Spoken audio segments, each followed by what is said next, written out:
नमस्कार, स्वागत है आपका। घड़ी में 9 बज गए हैं। वक्त हो गया है आपके favourite morning prime time show 9 बज गए का। आपके साथ हूं मैं नेहा बाथम।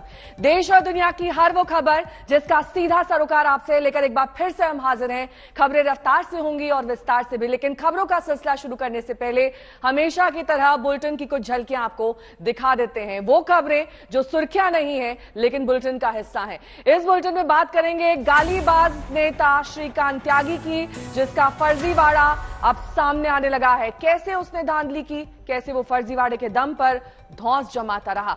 बात दिल्ली में फिर से पांव पसारते कोरोना की करेंगे, बताएंगे राजधानी का ताजा अपडेट और साथ ही जिक्र करेंगे कैसे हालात गंभीर होने का संकेत दे रहे हैं। इस बुलेटिन में जिक्र आसमानी आफत का भी होगा, दिखाएंगे पहाड़ों पर कैसे कुदरत का कहर टूटा है।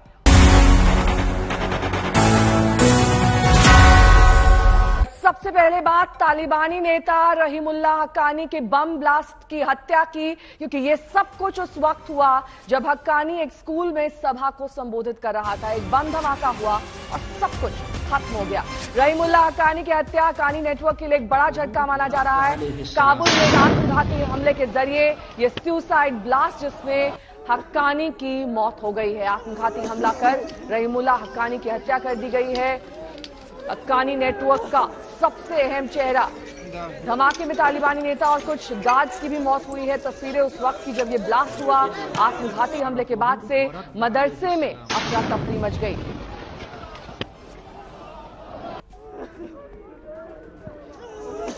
इल्ला अरफहु व रद्द अलैहि सलाम।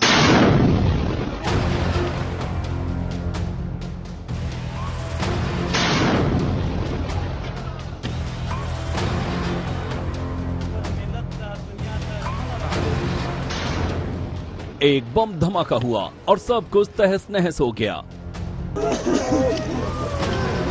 धमाके की चपेट में आकर तालिबान नेता रहीमुल्लाह हक्कानी का चिथड़ा चिथड़ा उड़ गया। तस्वीरें धुंधली हैं। धमाके के बाद चीख मच जाती है, सब कुछ खत्म हो जाता है, फिर मस्ती है चीख पुकार।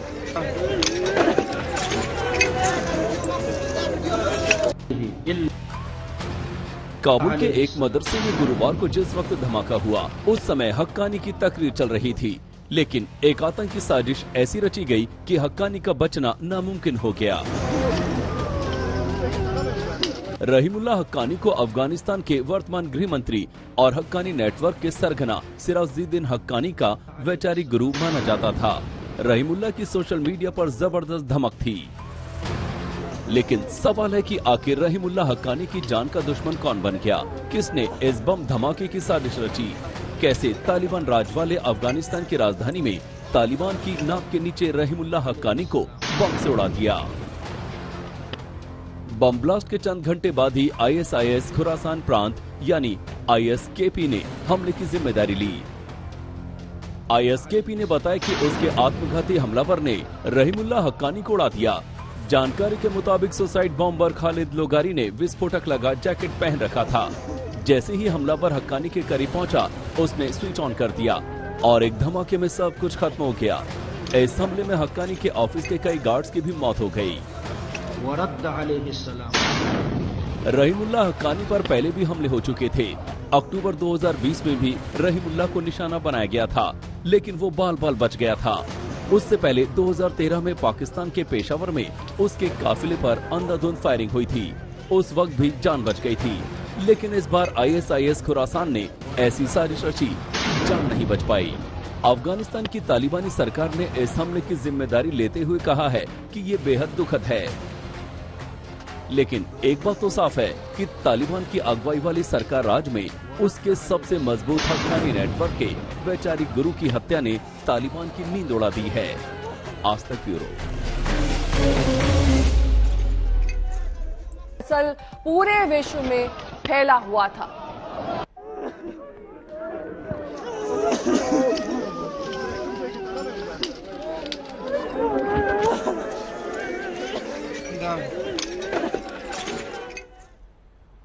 और अब बड़ी खबर कश्मीर से, जहां फिर से आतंकियों ने गैर कश्मीरी की हत्या कर दी। इस बार बांदीपुरा में साधुनारा तहसील में आतंकियों ने हमला किया है, जिसमें एक बिहार के रहने वाले मजदूर की जान चली गई है। तो घाटी में अभी भी हत्याओं का सिलसिला थमा नहीं है। इस हत्या से एक बार फिर से दहशत का माहौल है। बांदीपुरा में आतंकियों ने एक मजदूर को मार डाला है। बिहार का रहने वाला ये बताया जा रहा है। गोली मारकर इस मजदूर की हत्या की गई।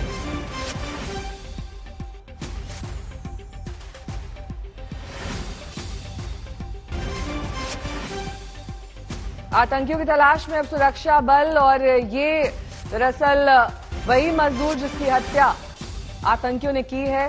बाहरियों पर अटैक किया जा रहा है। इस पहले भी हमने देखा था कि कैसे दहशत फैलाने की कोशिश में कश्मीरी और गैर कश्मीरी दोनों तरह के लोगों को मारा जा रहा है।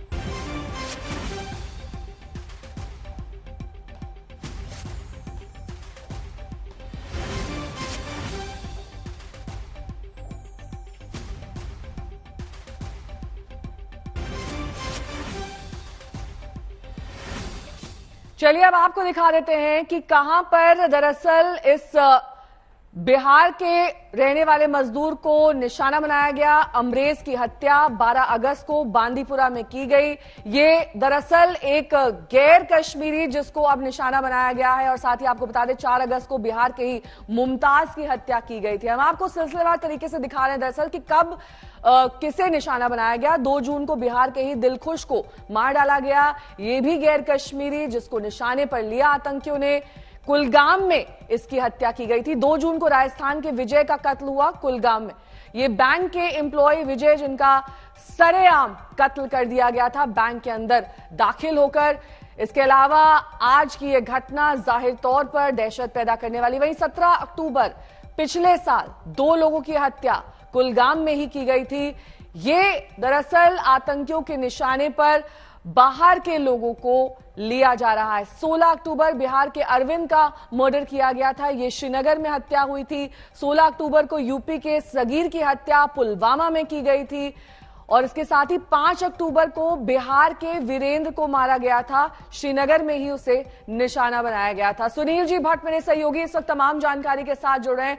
सुनील जी देखिए, लगातार आतंकियों पर तो चोट की ही जा रही है, लेकिन इससे उनके हौसले नहीं कम हो रहे हैं। एक के बाद एक गैर कश्मीरियों को निशाना बनाने का मतलब एक बड़ा संदेश देना है कि हम रुकने वाले नहीं हैं, डरने वाले भी नहीं हैं। जी बिल्कुल नेहा, मैं आपको बता दूं कि कश्मीर घाटी में जिस प्रकार से सुरक्षा बलों को सफलता मिल रही है, जो आतंकवाद विरोधक अभियान है और जो आतंकी कमांडर है, टॉप जो आतंकी कमांडर है उनको ढेर कर दिया गया है। इसीलिए पाकिस्तान बौखलाया हुआ है, आतंकवादी बौखलाए हुए हैं। इसीलिए अब उन्होंने नया जो है तरीका ढूंढा है जिसे कि हम हाइब्रिड टेररिज्म कह रहे हैं कि हाइब्रिड टेररिज्म का जो दौर शुरू हुआ है, इसके जरिए जो है ये जो आतंकवादी ये हत्याएं कर रहे हैं, ये कोई प्रोफेशनल आतंकवादी नहीं है, बल्कि आम जनता में ही घुलते मिलते जो लोग हैं वैसे ही लोग हैं जिनको ये पिस्टल्स दी जाती हैं और वो फिर ये टारगेटेड किलिंग्स करते हैं। इनका कोई क्रिमिनल बैकग्राउंड भी नहीं होता है या पहले भी इन्होंने कोई ऐसी कोई आतंकवादी जो कार्रवाई नहीं की होती, तो इन पर शक करना भी काफी कठिन होता है। तो ये नया दौर है हाइब्रिड टेररिज्म का और कहीं ना कहीं मंशा यही है कि आतंकवादी अपनी उपस्थिति दर्ज कराना चाहते हैं। लेकिन हाल फिलहाल में अगर हम देखें, जब से राहुल भट्ट की जब हत्या की आतंकवादियों ने, रजनी बाला की हत्या की, उसके बाद हाइब्रिड टेररिज्म पर भी सुरक्षा बलों ने बहुत हद तक जो है नियंत्रण पा लिया था और कई जो हाइब्रिड आतंकवादी हैं उनका भी खात्मा हुआ और कईयों को गिरफ्तार भी किया गया, पिस्टल्स बरामद किए गए।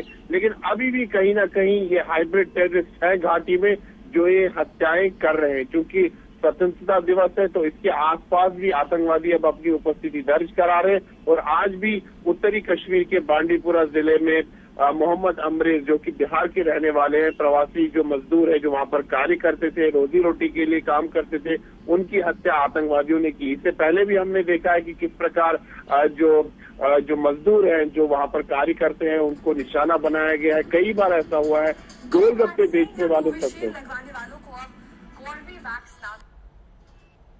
ठीक है, बहुत बहुत शुक्रिया इस तमाम जानकारी के लिए आपका। वहीं बिहार की राजधानी पटना में 2 गुट बीती रात आमने सामने आ गए और काफी देर तक दोनों से ईंट पत्थर फेंके गए।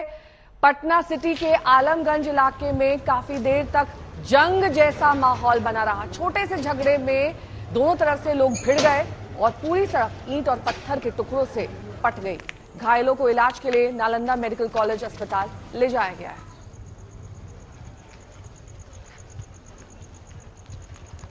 लेकिन इतना बात पता चली है कि कुछ यहाँ पर पार्क में बैठे थे कुछ लड़के और आपस में कुछ लड़ाई हो गई। उसमें से दोनों लड़के दो अलग अलग समुदाय के थे और उसके बाद फिर दोनों पक्ष में इनका पता चलने लगा, कई लोग जुट गए हैं। तो अभी तो मामला शांत है, लेकिन कुछ लोग घायल हैं, उनका इलाज चल रहा है और जो लोग भी इसमें शामिल हैं उनको आइडेंटिफाई करके आगे कार्रवाई की गई। गोलीबारी की बात भी सामने आई थी, फायरिंग भी हुई है। ईटा यहाँ पे सड़क के किनारे ईटा उठा था, उसी चर्चा में क्या वजह थी, मतलब वजह क्या कारण है? कुछ नहीं, मामूली दो लड़कों में झगड़ा था हुआ, यही बात को लेकर। बच्चों में हुआ था क्या, बड़ों में? हाँ। रोहित सिंह मेरे सहयोगी इस वक्त तमाम जानकारी के साथ जुड़ गए हैं। रोहित, देखिए कई बार ऐसा देखा जाता है कि छोटा सा झगड़ा हो उसे और चिंगारी और हवा इसलिए दी जाती है ताकि वहां पर माहौल तनावपूर्ण हो जाए। ऐसा ही पटना सिटी में हुआ है क्या?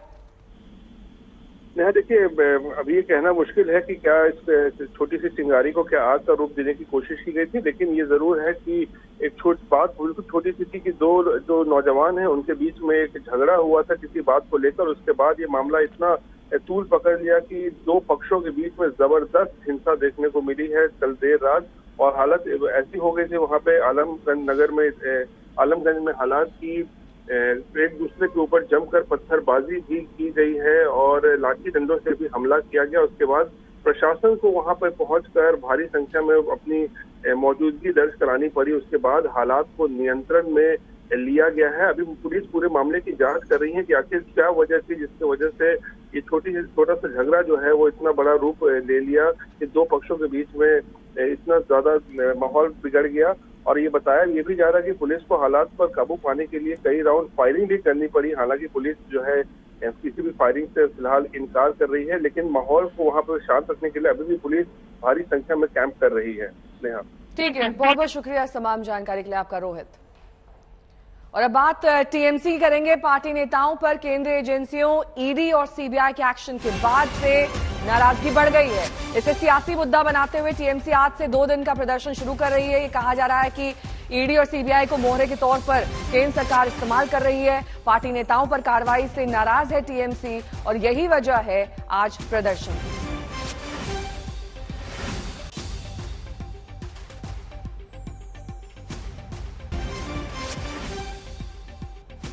कल ही अनुव्रत मंडल को सीबीआई ने गिरफ्तार किया था। कई बार समन भेजने के बावजूद वो पेश नहीं हुए थे, जिसके बाद गिरफ्तारी की कार्रवाई हुई है।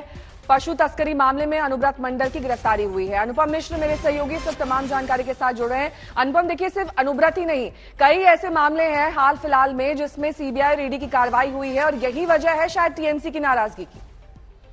देखिए, टीएमसी का कहना है कि ईडी और सीबीआई भेदभावपूर्ण तरीके से बर्ताव कर रही है। उन्होंने खास तौर पर शुभेंदु अधिकारी का नाम लिया और कहा कि शारदा घोटाले में जिसकी जांच सीबीआई कर रही है उसमें कथित तौर पर शुभेंदु अधिकारी भी शामिल हैं और उनके खिलाफ आरोप भी है, ऐसा टीएमसी का कहना है। लेकिन उनके खिलाफ कार्रवाई नहीं की जा रही है, जबकि टीएमसी के खिलाफ कार्रवाई की जा रही है। और टीएमसी लगातार कह रही है कि जो केंद्र सरकार है वो ईडी और सीबीआई को एक तरह से हथियार के तौर पर इस्तेमाल कर रही है। और इसी के खिलाफ ये जो प्रदर्शन होने वाला है, आज से शुरू होने वाला है, 2 दिन तक चलेगा। सिर्फ 2 दिन तक नहीं, हो सकता है इसके बाद आगे भी बढ़ाया जाए, क्योंकि जिस तरीके से ईडी और सीबीआई की मुहिम शुरू हुई है उससे नहीं लगता कि ये मुहिम अभी थमने या रुकने वाली है। और अभी भी कई बड़े नेताओं का नाम भी इस लिस्ट में शामिल होने वाला है, ऐसा भी हमें ईडी और सीबीआई सूत्रों से हवाले से पता चल रहा है। तो हो सकता है कि ये जो विरोध है या ये जो प्रोटेस्ट है ये और बढ़े।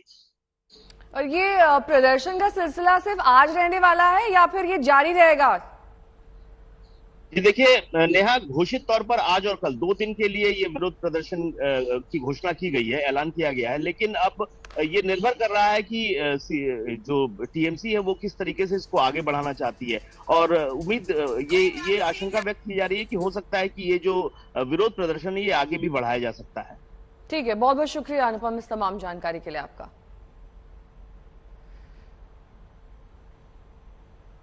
चार तस्वीरें आपके सामने जिसमें टीएमसी के नेता की गिरफ्तारी के बाद अब टीएमसी 2 दिन का प्रदर्शन करेगी। इसके लिए पहले ऐलान किया जा चुका है। कोल स्कैम में 8 आईपीएस पहले तलब किए गए थे। उसके बाद हमने देखा कि कैसे एक एक करके ईडी की गिरफ्त में पार्थ चैटर्जी आए। उससे पहले स्कैम में फंस गए थे ममता बनर्जी के भतीजे अभिषेक।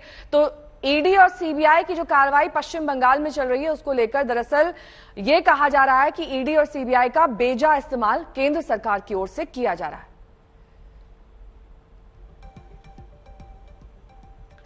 वहीं सीबीआई और ईडी को लेकर बिहार के डिप्टी सीएम तेजस्वी यादव ने भी केंद्र पर निशाना साधा। उन्होंने कहा कि मुझे इनसे डर नहीं लगता, मेरे घर में आकर अपना दफ्तर बना लें। हम लोग शुद्ध जनता के लिए चिंतित रहते हैं, काम करना चाहते हैं और शुद्ध राजनीति होनी चाहिए, काम को लेकर के राजनीति होनी चाहिए। ये भाजपा के लोग, जैसा हमने पहले बोला ना, जो डरेगा उसके पीछे सीबीआई इनकम टैक्स लगा दो, ईडी लगा दो, और जो बिकेगा उसके लिए रकम फिक्स कर दीजिए। आप देख नहीं रहे पूरे बिहार में कितनी खुशी का माहौल है। जो मुस्कान आम और गरीब के चेहरे से, आम आदमी के चेहरे से छिन गया था, आज वो मुस्कान, खुशी झलक रहा है।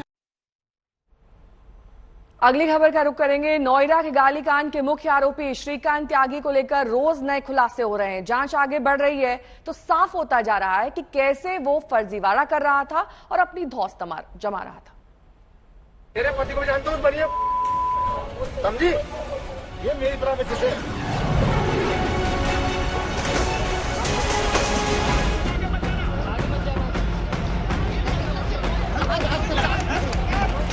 गालियां देने वाला श्रीकांत त्यागी। तेरे पति को जानते हो, बनिए समझी, अगर लगाने पेड़ पे राज कर देना कहीं पर। धमकाने वाला श्रीकांत त्यागी। कुछ अगर पाएगी तो चले आपको और गिरफ्तारी के बाद पीड़ित महिला को अपनी बहन बताने वाला त्यागी। हाँ, खेद है बिल्कुल, मेरी बहन जैसी है।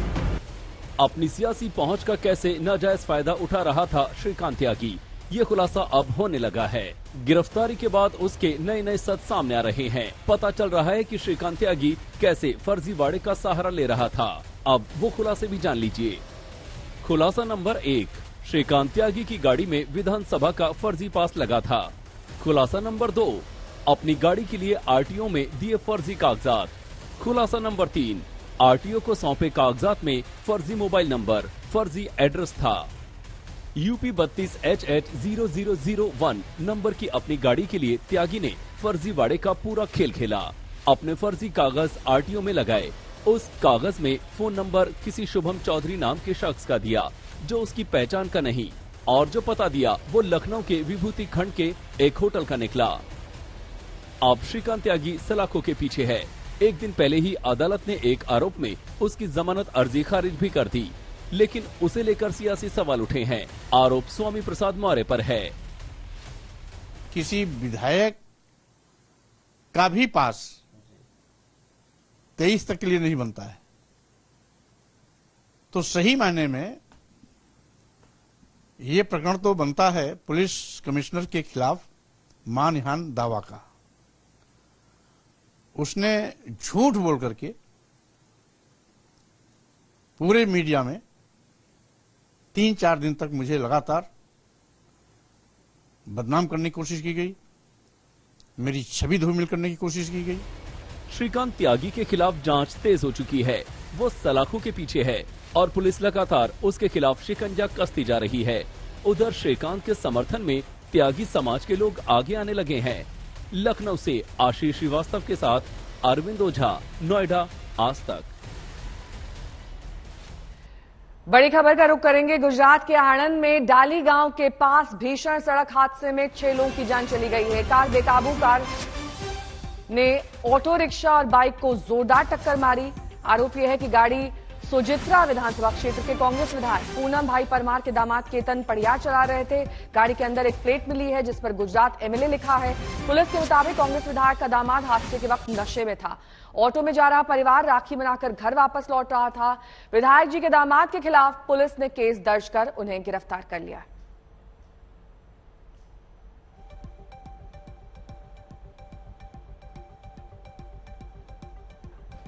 आरोपी को इस पूरे मामले में गिरफ्तार कर लिया गया है।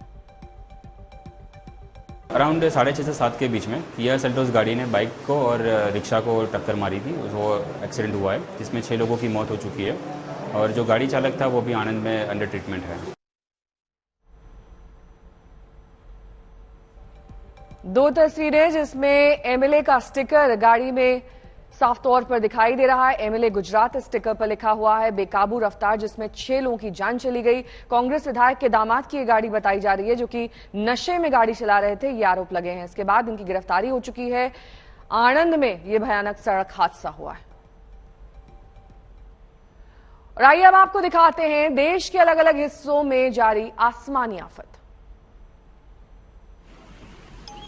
रामबन, कुल्लू, चंबा, उत्तरकाशी, चंद्रपुर, ये तमाम उन जगहों की तस्वीर जहां पर कहीं बादल फट रहा है, कहीं जोरदार बारिश से जल प्रलय जैसी स्थिति आ गई है। पहाड़ों पर लगातार बारिश हो रही है। हिमाचल के कुल्लू में बादल फटने से तबाही हुई है। देखते देखते कई दुकानें बह गई हैं।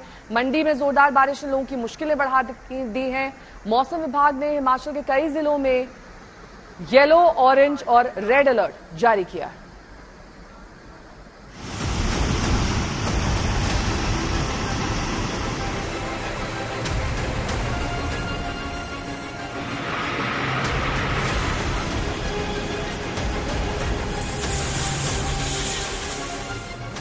कुदरत का कोहराम लाइव।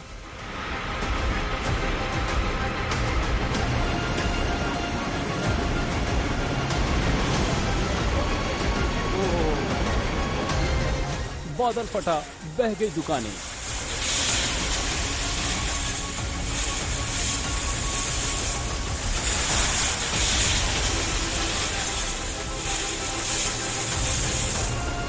पानी की धार में बह गया पुल।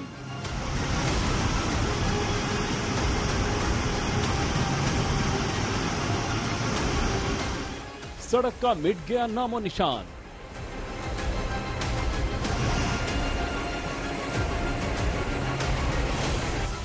आप इन तस्वीरों को देखिए।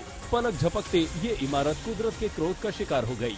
दरअसल ये दुकानें हैं जो बस स्टैंड के पास बनाई गई थी, लेकिन बादल फटा तो देखते ही देखते इन दुकानों का वजूद खत्म हो गया। हिमाचल में कुल्लू के पानी में कुदरत ने जमकर तबाही मचाई। बारिश ऐसी कि पूरा का पूरा इलाका मानो डूब जाए। पहाड़ से उतरती तेज धारा ऐसी कि रास्ते की हर रुकावट को अपने साथ बहा ले जाए। आपको तेज धार की ताकत का अंदाजा हो जाएगा जब आप इसकी आवाज सुनेंगे।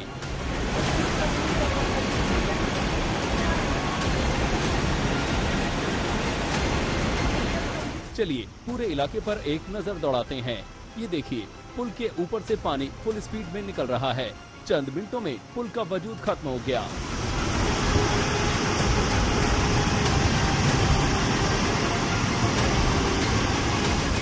ये देखिए, ये कभी पंचायत घर हुआ करता था, लेकिन बादल फटने के बाद पूरी तरह तबाह हो गया।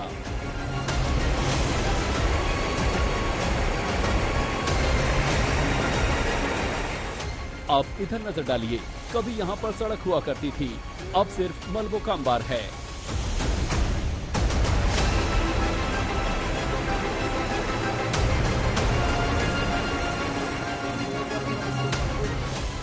बादल फटने के बाद मलबों की बाढ़ एक मकान को बहा ले गई। अंदर सो रही महिला और बच्ची को कुदरत ने अपना शिकार बना लिया।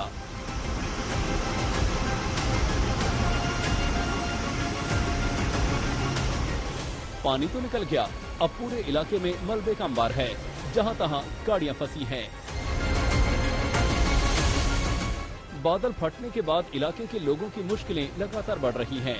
उधर मौसम विभाग ने आने वाली तबाही का अलर्ट भी जारी कर दिया है। ये जो अलर्ट जारी किया है हमने आज 11 तारीख को और 14-15 तारीख को, ये जो कैटेगरी हमने जो कलर है उसका येलो जारी किया है, जो हैवी रेनफॉल कैटेगरी में है।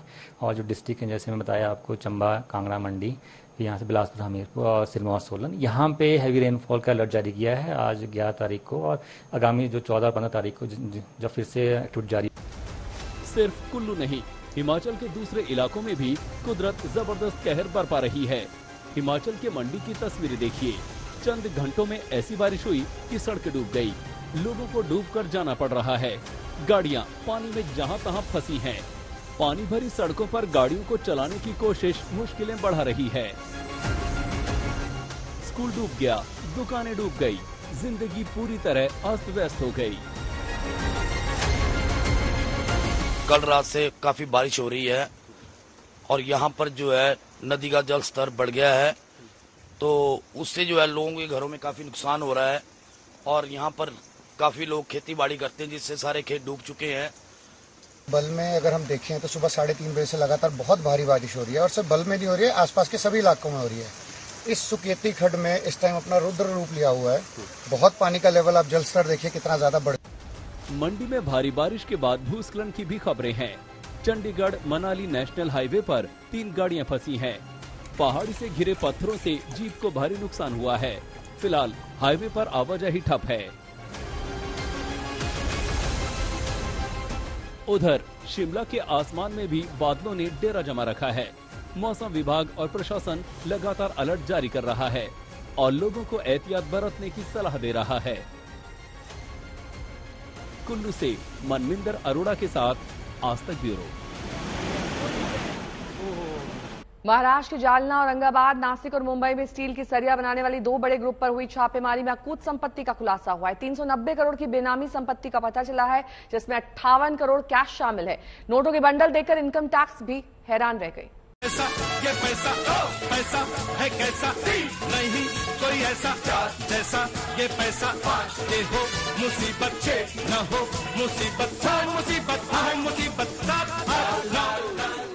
ये गाना नहीं, जिंदगी की हकीकत है। पैसा ना हो तो मुसीबत और जरूरत से ज्यादा हो तो भी मुसीबत।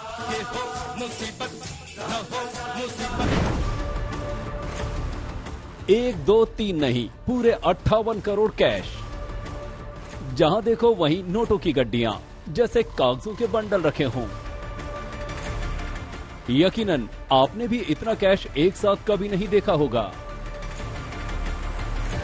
आम लोगों को काले कैश का ऐसा ढेर तभी दिखता है जब ईडी या इनकम टैक्स किसी कारोबारी या नेता के घर पर छापा मारे।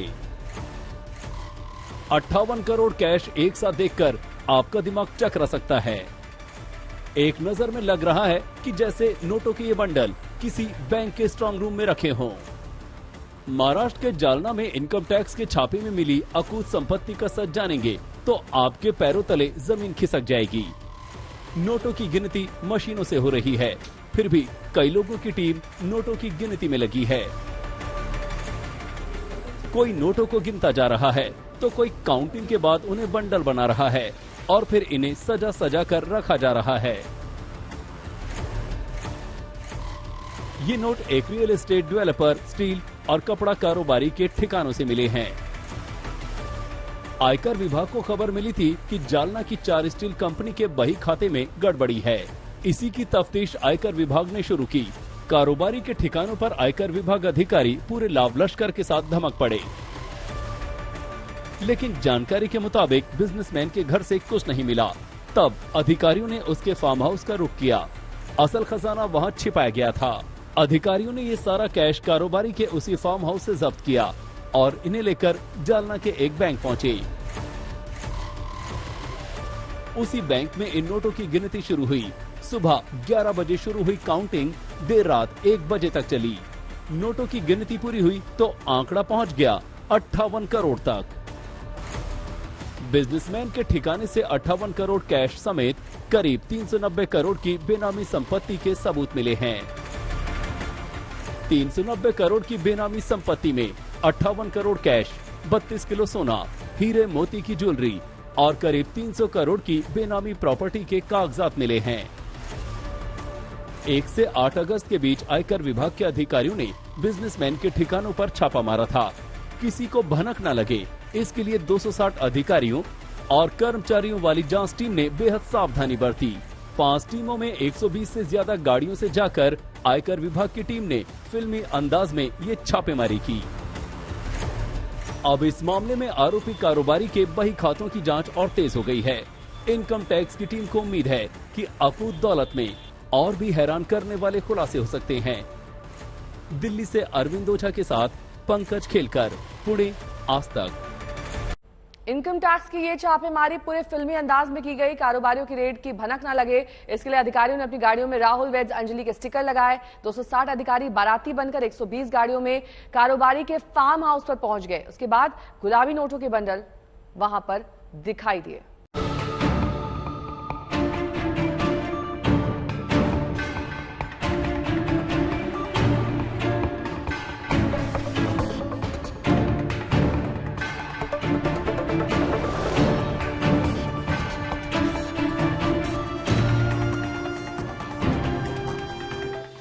$90 करोड़ की अकूत दौलत का खुलासा।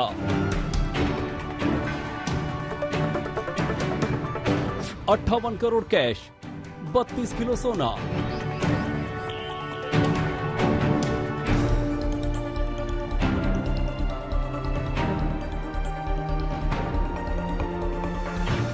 जालना में इनकम टैक्स ने डाली फिल्मी अंदाज में रेड। 260 बाराती, 120 गाड़ियां। गाड़ियों पर अंजलि वेड्स राहुल के स्टिकर। आईटी रेड का कोड, दुल्हन हम ले जाएंगे। महाराष्ट्र के जालना में आयकर विभाग ने स्टील, कपड़ा व्यापारी और रियल एस्टेट डेवलपर के यहां छापेमारी की।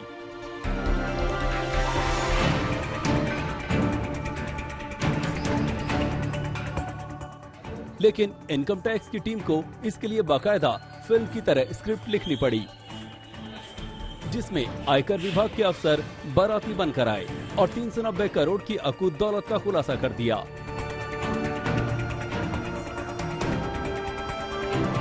एक मुखबिर से मिली खबर के बाद इनकम टैक्स की टीम ने किसी फिल्म की तरह किरदार चुने। प्लानिंग ऐसी कि किसी को भनक तक न लगे, रेड की खबर लीक ना हो, इस वजह से टीम में नासिक, पुणे, ठाणे और मुंबई के 260 अधिकारियों को शामिल किया गया।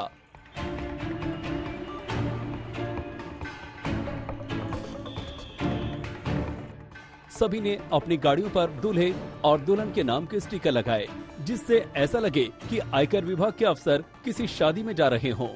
सभी गाड़ियों की पहचान के लिए एक कोड वर्ड भी लगाया गया। कोड वर्ड था, दुल्हन हम ले जाएंगे। इस छापेमारी के बाद जिन लोगों पर मुकदमा चलाया गया है, उनमें औरंगाबाद का एक नामी बिल्डर और बिजनेसमैन भी शामिल है। यहां से मिले 58 करोड़ कैश को गिनने में आयकर विभाग की टीम को 13 घंटे का समय लगा।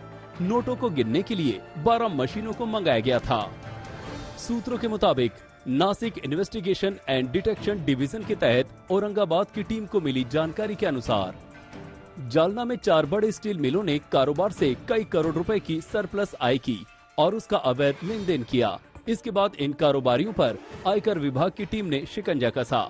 छापेमारी में इन 4 स्टील कारोबारियों में से 3 के पास से नकदी के साथ सोने के आभूषण, सोने के बिस्किट, सोने की ईंट, सिक्के, हीरे भी मिले हैं। 32 किलो सोने के गहनों की कीमत बाजार भाव के हिसाब से 16 करोड़ रुपए